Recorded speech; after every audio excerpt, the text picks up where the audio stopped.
Vou apresentar para vocês quem está aqui com a gente mais uma vez, ela que é neurologista, a doutora Ana Paula Penha, bem-vinda. Tudo bem, bom, Carol? doutora? Prazer De novo estar aqui. Sempre, sempre prazer nosso. E a nutricionista Viviane Gomes, bem-vinda também. Obrigada, um prazer. Muito bom unir duas especialidades extremamente importantes para a gente falar de um tema, gente, que é sempre desafiador, falar de enxaqueca. Só quem já teve uma crise de enxaqueca sabe o quanto é incapacitante e o quanto aquilo diminui muito a qualidade de vida, né?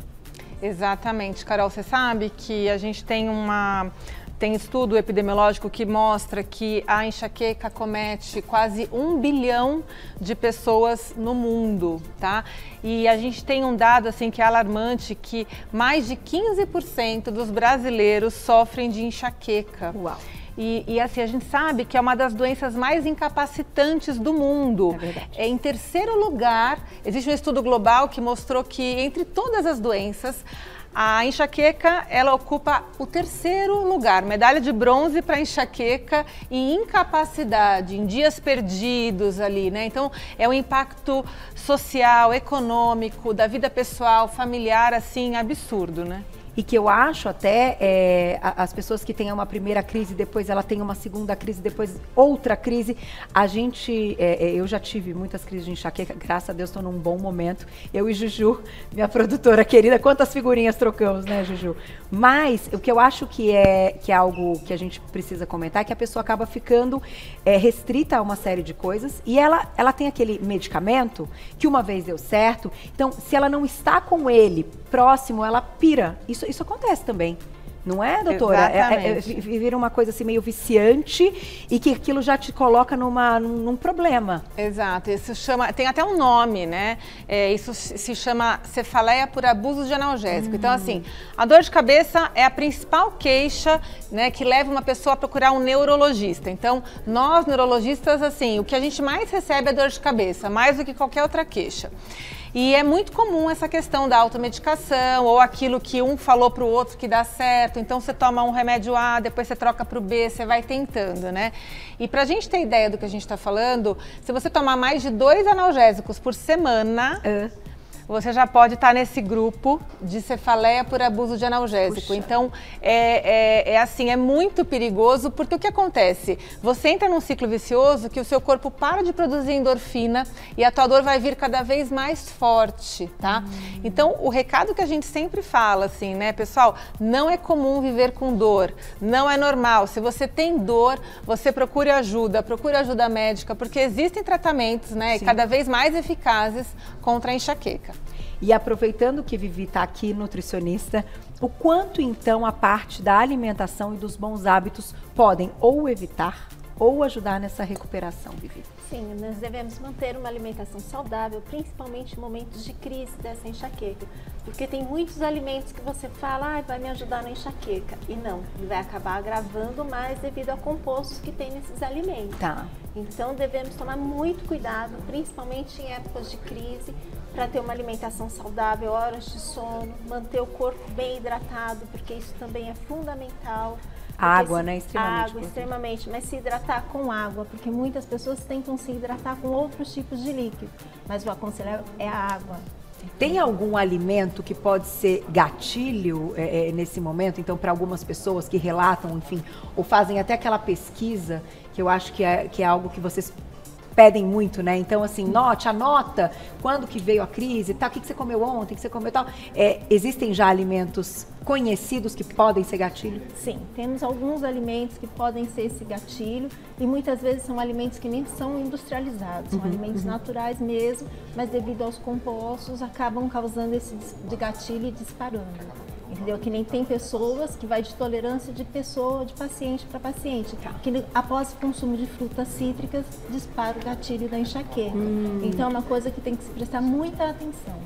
A gente tem uma mesa aqui que daqui a pouquinho a gente vai mostrar, mas aproveitando que a gente está falando de gatilhos, além de alimentos, doutora, que outros gatilhos? Então, como a Viviane disse, né, a questão do sono é super importante, né? Muita gente dorme mal e também não busca ajuda, ou eventualmente faz privação de sono voluntária para dar conta de demandas de trabalho, de um ritmo de vida novo, assume um trabalho maior, aumenta a carga horária, né? Então, o sono é muito importante a gente manter a qualidade do sono. O estresse, sem dúvida nenhuma, aí que está nos top 3, né?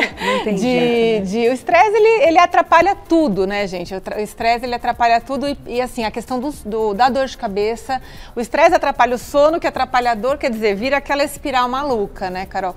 E a gente tem também outras questões, por exemplo, além da questão nutricional, a gente sabe que a obesidade, a gente sabe que questões hormonais, então mulheres têm muito mais enxaqueca do que homens, isso é fato, né? Isso é verdade. Principalmente relacionado ao estrógeno, mulheres na TPM, né, no período e perimenstrual, às vezes no pós-menstrual também. Então, são fatores que levam as pessoas a terem mais crise. E até estímulos, porque, por exemplo, vou dar um exemplo, aconteceu comigo, eu não sei se as pessoas podem se identificar. Eu já mais de uma vez, depois de toxina botulínica, veio uma enxaqueca. É mesmo? Depois de um estímulo. Então, assim, talvez tenha sido... Eu desconheço a razão exata disso, até porque a toxina botulínica, ela é um dos tratamentos para enxaqueca. Sim, né? Sim, pois então, talvez tenha sido aí... É claro, pessoal, que qualquer medicação, qualquer intervenção, qualquer tratamento, mesmo que seja estético, o teu organismo pode encarar isso como um estressor. Sim. E, de alguma forma, se manifestar. Às vezes com dor de cabeça, um desarranjo intestinal, enfim. Mas, de bate-pronto, eu não vou saber te responder, porque realmente a toxina é feita para tratamento. Para ajudar. Então a gente vai entrar no tratamento daqui a pouquinho. Antes, vamos colocar na tela, a gente tem uma ilustração para mostrar e daqui a pouquinho a doutora também tem um cérebro bem legal para ela mostrar algumas regiões aqui, porque essa dor constante pode vir em regiões diferentes. Exato. Né? Temos aí, Glaucia, olha lá.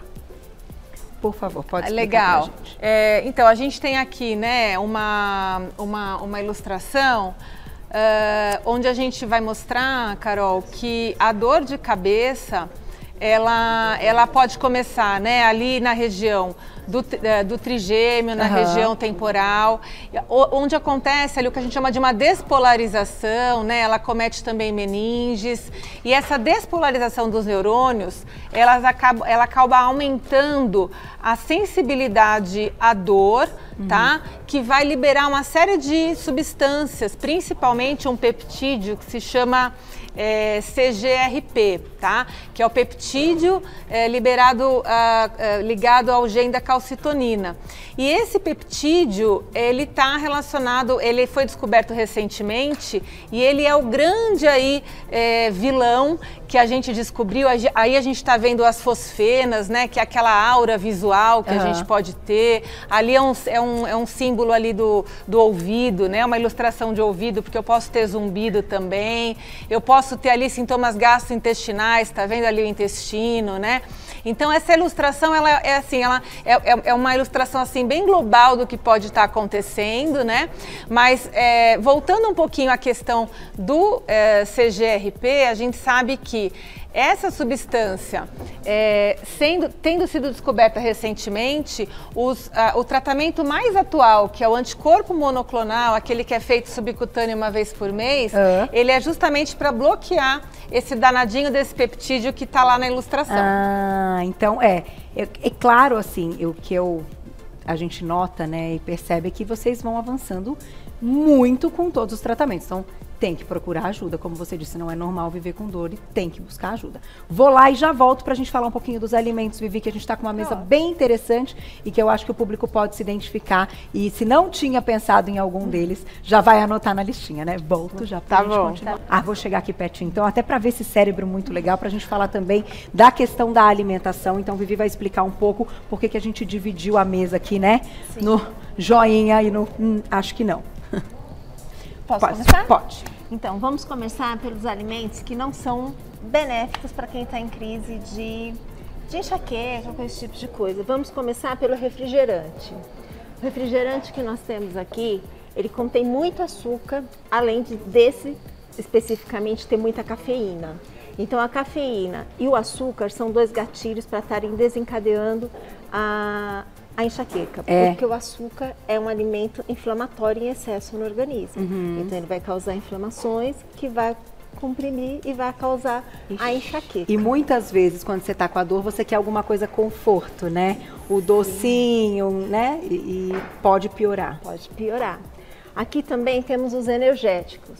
Energético é terrível para quem está em crise de enxaqueca, esse tipo de coisa, porque o teor dele também de cafeína é muito alto. Ele pode desencadear não só crises de enxaqueca, como também de ansiedade, palpitação para pessoas que têm problemas de pressão arterial. Então ele traz vários malefícios à saúde. É uma coisa que deve ser usada. Ai, gente, toma cuidado, né? Que dá uma pilhada às vezes desnecessária. Com muito cuidado, pode levar a crises de ansiedade muito sérias.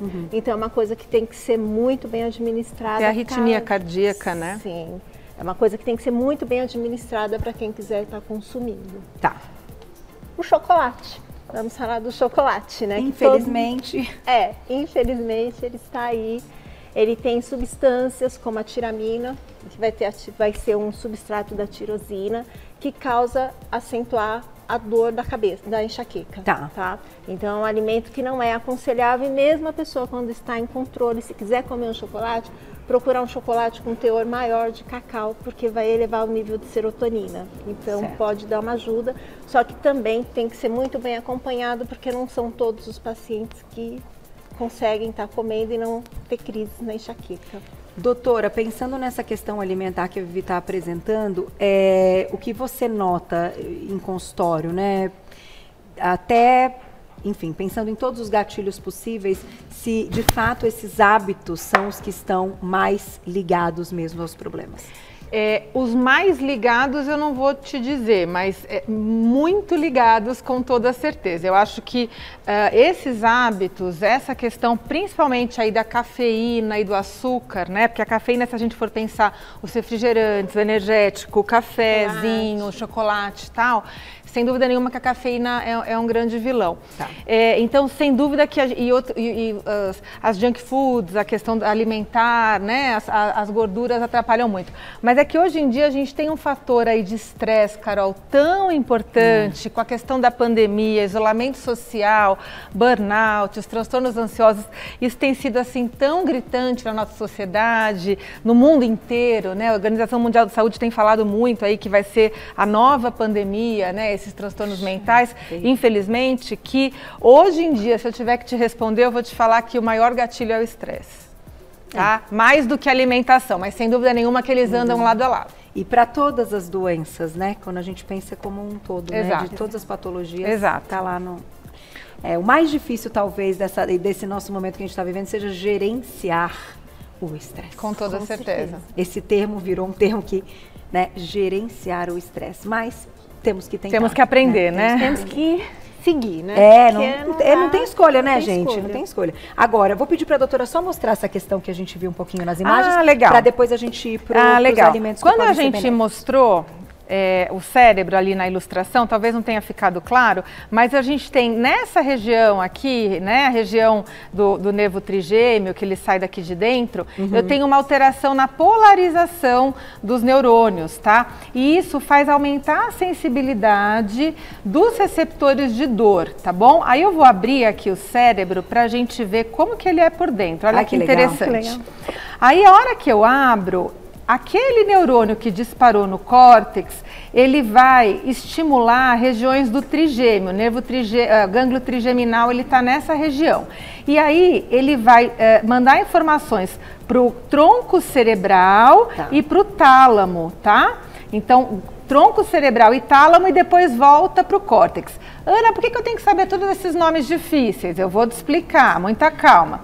Porque a gente sabe que através desse trigêmeo chatinho aqui incomodando, é onde eu vou mandar estímulos dolorosos para os olhos, para a mandíbula, para essa região do pescoço, para a testa, né? Para a região de hemicrânio. Por que dói na enxaqueca a metade da cabeça? Por essa explicação aqui. Então eu gosto de explicar explicar, eu sei que é chatinho, neuroanatomia é uma coisinha chatinha, né? Não, mas é muito interessante. Os alunos às vezes falam, credo, que coisa chata. Mas é só pra gente saber que tem uma causa, tá? Que não é só assim, que dorzinha chata, né? Tem uma causa anatômica pra ocorrer. E claro que a gente vai falar hoje dos tratamentos efetivos. Mas pensando ainda na questão alimentar, o que você trouxe que pode ser legal? O que pode ser legal aqui, temos a água, né?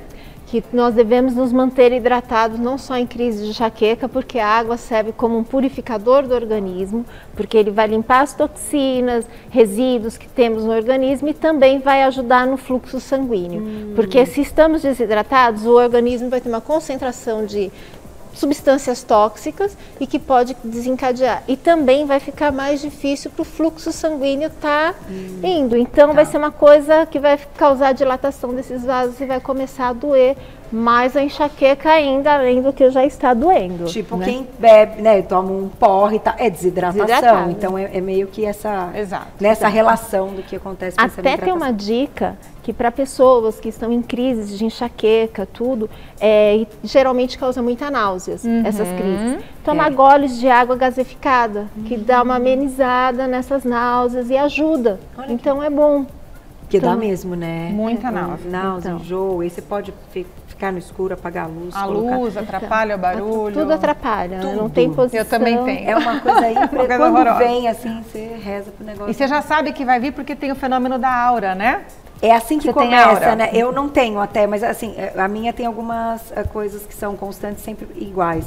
Começa sempre de madrugada, sempre entre 4 e 5 da manhã. Enfim. Tá. Então, como é que é a história natural, assim, até pra gente falar um pouquinho? Você pode ter pródromos, que não é aura, né? O pródromo é aquela coisa, aquele mal-estar, uma coisinha esquisita, uma irritabilidade. Você não sabe direito o que é, mas não tá legal. E aí pode vir a aura. A aura, ela dura de 5 minutos até 1 hora e geralmente é a aura visual, aquela coisa dos pontinhos que brilham ou fica vendo uns raiozinhos, né? Ou às vezes não enxergar metade do campo visual e tal. E aí logo depois vem a dor de cabeça. Olha só, não, e é uma coisa muito, muito interessante, porque, gente, assim, quando você vai investigar, isso também pode acontecer, é uma das minhas perguntas. Às vezes você não encontra o real motivo, certo? Então, as dicas nutricionais são eficazes e tudo, mas por mais que você faça uma investigação ampla, às vezes você não encontra o porquê. Na maioria das vezes você não encontra, né? Então, olha que coisa importante que a gente está falando. Então, com todas as explicações e os gatilhos que a gente já conhece, muitas vezes, ao longo da vida, a gente não vai saber o real motivo. Ou seja, né, você pode comer tudo direitinho, você pode ser zero estressado, você pode viver lá meditando na Índia, mas se você tiver um fator genético, que a gente não falou ainda, mas o fator genético é super importante, você pode ter uma crise, porque a enxaqueca é uma doença que já é a doença, ela é uma doença primária, quer dizer, ela não necessariamente é causada por nada. Você tem gatilhos que pioram, mas você pode fazer tudo certinho e ainda assim ter crise. E os ovos? Os ovos, então, são bons? Então, os graças ovos a são Deus, bons, né? porque tem vitaminas do complexo B, que ajuda, e fora outras vitaminas que tem, ele ajuda a amenizar essa dor de cabeça, essa enxaqueca, né? Também temos aqui a aveia, que é um ótimo alimento por ser uma fibra solúvel.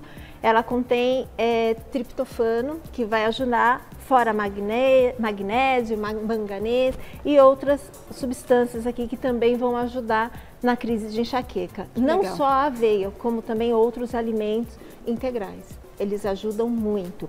Uma coisa que eu não sei se a doutora vai concordar é o chá, o gengibre. Porque o gengibre vai dar uma camuflada nas prostaglandinas. Ele é anti-inflamatório, né? Anti-inflamatório. Gengibre, canela, então ameniza essas dores, essas coisas. Balinha de canela, balinha de gengibre, de canela, chazinho.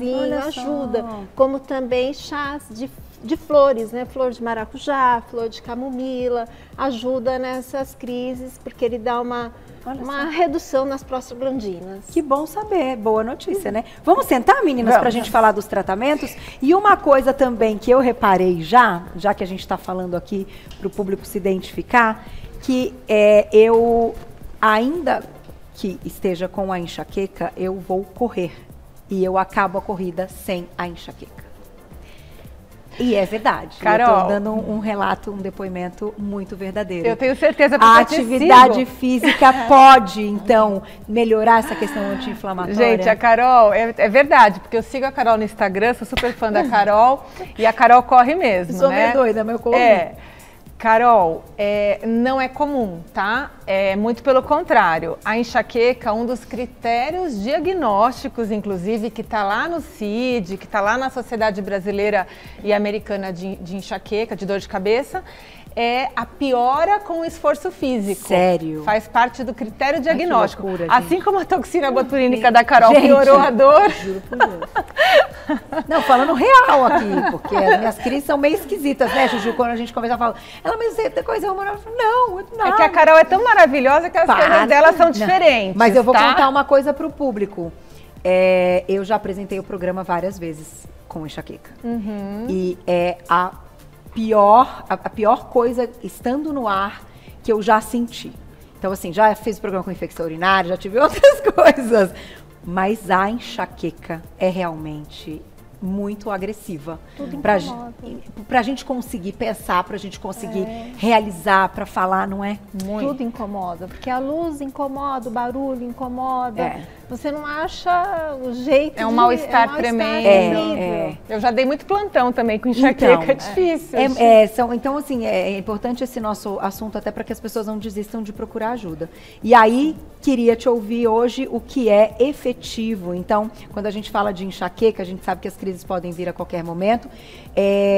Não tem uma cura, né? Eu acho que pra vida, né?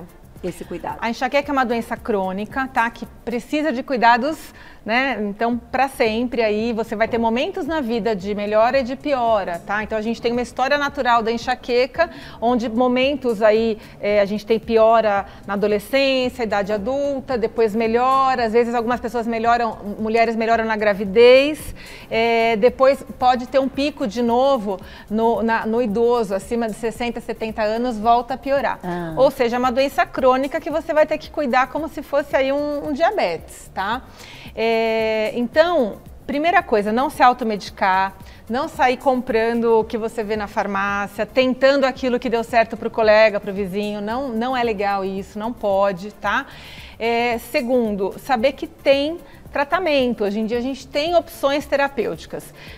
Existem medicações para a crise, né, que são triptanos, são anti-inflamatórios, e existem medicações profiláticas, Carol. Então, por exemplo, você tinha crise, sei lá, uma vez a cada 2, 3 meses. Talvez eu não precisasse do tratamento profilático, eu trato só a sua crise. E talvez mudanças de estilo de vida. Olha, Carol, diminui um pouco o café, diminui um pouco o chocolate, o refrigerante e tal.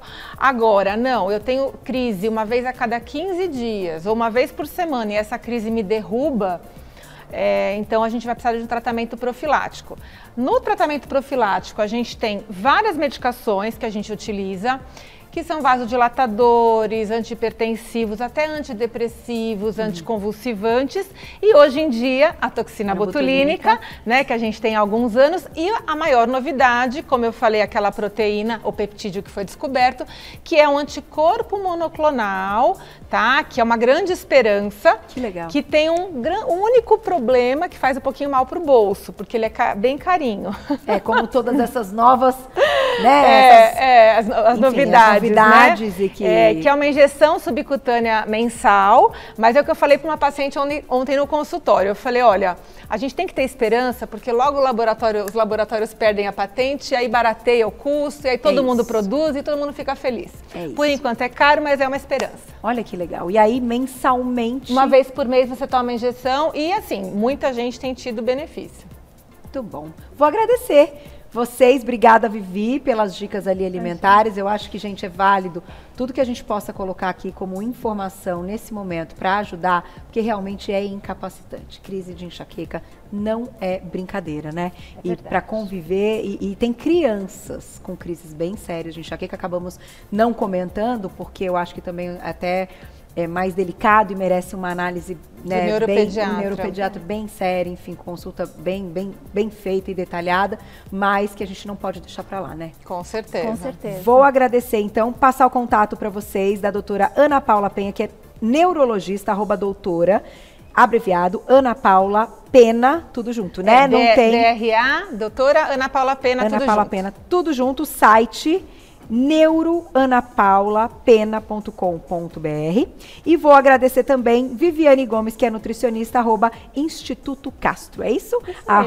@Instituto Castro. Vocês já encontram o trabalho delas. Meninas, muito obrigada. Obrigada, Que Carol. fique uma Obrigada, esperança, Carol. então, né, para quem sofre com enxaqueca, que logo teremos boas notícias, inclusive dos medicamentos estarem mais baratos. Acessíveis, exatamente. Obrigada, gente. Vai Parabéns ser muito para São bom. Paulo, parabéns para São Paulo. É isso, de especial hoje. São Paulo e TV Gazeta ali comemorando hoje em festa. Obrigada, meninas. Obrigada. Beijo, até a Beijo, próxima.